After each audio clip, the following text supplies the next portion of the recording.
ஏன்னா ஒரே கன்ஃபியூஸ்டாக இருக்கா, ஒரே குழப்பமாக இருக்கீங்களா? ஒரு ஆள் வந்து சோறே சாப்பிட கூடாதுன்னு சொல்கிறாங்க, அப்படி தானே? கரெக்ட் தானே? ரைஸு எடுக்கவே கூடாதுன்னு சொல்கிறாங்க, கரெக்ட் தானே? இன்னொரு ஆள் வந்து என்ன சொல்கிறாங்க, பழைய சோறு ரொம்ப நல்லதுன்னு சொல்கிறாங்க. இன்னொரு ஆள் கருப்பு கவனி அரிசி ரொம்ப நல்லதுன்னு சொல்கிறாங்க. இன்னொரு ஆள் சிகப்பு அரிசி ரொம்ப நல்லதுன்னு சொல்கிறாங்க. இன்னொரு ஆள் வந்து பச்சை அரிசியில் வந்து சாதம் சமைச்சா ரொம்ப நல்லதுன்னு சொல்கிறாங்க. இன்னொரு ஆள் சோறை பார்த்தாலே ஓடிடுங்கன்னு சொல்கிறாங்க, அப்படி தானே? இந்த குழப்பத்தில் தானே இருக்கீங்க நீங்கள். இன்னொரு ஆள் என்ன சொல்கிறாங்க, சப்பாத்தியில் இருக்கிற கலரியும் ஒன்று தான், சோறில் இருக்கிற கலரியும் ஒன்று தான், அதில் பெரிய வித்தியாசம் எல்லாம் ஒன்றும் இல்லை அப்படின்னு சொல்லிட்டு இருக்காங்க, அப்படி தானே? கரெக்டா? ஒரு ஆள் சோறை பார்க்கவே பார்க்காதுங்கன்னு சொல்கிறாங்க, ஒரு ஆள் பழைய சோறு சாப்பிடலான்னு சொல்கிறாங்க, ஒரு ஆள் கருப்பு கவனி அரிசி நல்லதுன்னு சொல்கிறாங்க, அப்படி தானே? ஒரே குழப்பத்தில் இருக்கீங்களா? ஒரே ஒரு பதில் தான், ஒரே ஒரு பதில் தான்.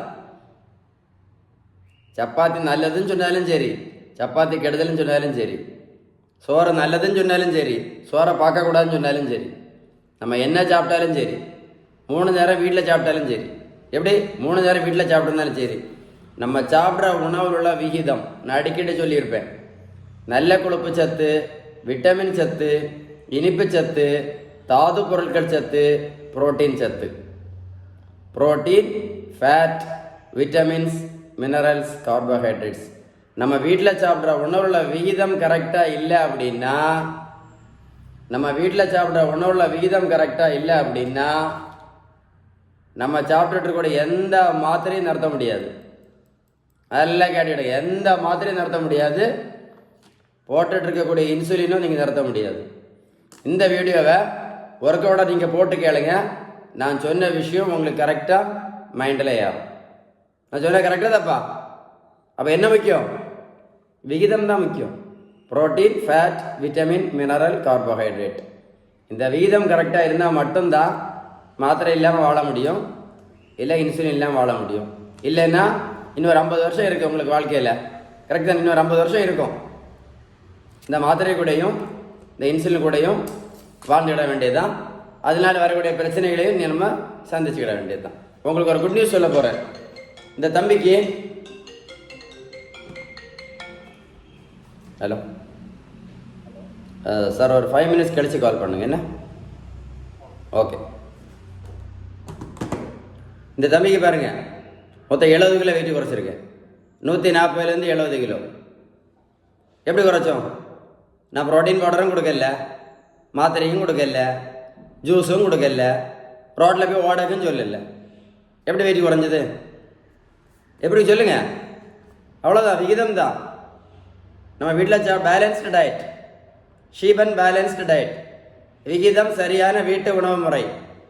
நம்ம வீட்டில் சாப்பிட்ற டயட்டை மட்டும் கரெக்டாக விகிதம் இருந்தால் வெயிட் டக்கு டக்கு டக்கு டக்குன்னு குறையும், டக்கு டக்கு டக்கு டக்குன்னு குறையும். இந்த பெரியவங்களுக்கு பாருங்கள், 42 கிலோ வெயிட் குறைச்சிருக்கேன். 148லேருந்து 86 கிலோ. முதல்ல ஒரு 16 மாத்திரை சாப்பிட்டுட்டு இருந்தாங்க. எத்தனை மாத்திரை?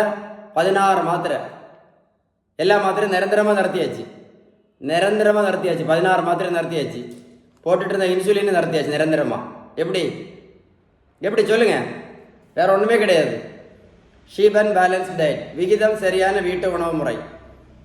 நம்ம வீட்டில் சாப்பிட்ற உணவுல விகிதம் கரெக்டாக இருந்தால் அடுத்த 50 வருஷம் இல்லை ஒரு 60 வருஷம் வாழ்க்கை முழுவதும் இந்த மாத்திரையும் இல்லாமல் வாழலாம், இந்த இன்சுலின் இல்லாமலே இருக்கலாம்.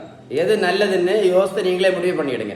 இந்த வீடியோ ஒரு கூட போட்டு கேளுங்க, நான் சொன்ன விஷயம் கரெக்டாக இல்லையான்னு உங்களுக்கு தெளிவாக புரியும்.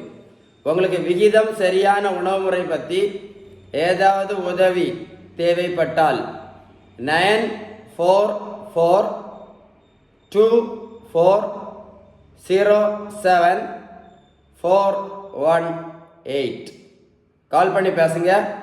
இது ஒரு முக்கியமான அவேர்னஸ் வீடியோ. இந்த வீடியோ தான் நீங்கள் ஷேர் பண்ண வேண்டிய வீடியோ. இந்த வீடியோ நீங்கள் ஷேர் பண்ணீங்க அப்படின்னா யாராவது ஒரு ஆளுக்காவது யூஸ்ஃபுல்லாக இருக்கும். நான் சொன்ன கரெக்டாக தப்பா? இந்த வீடியோ நீங்களே ஒரு கூட போட்டு கேளுங்க சார், உங்களுக்கே புரியும் கரெக்டாக எது நல்லது எது கெடுதல். Stay tune with doctor Sheeban.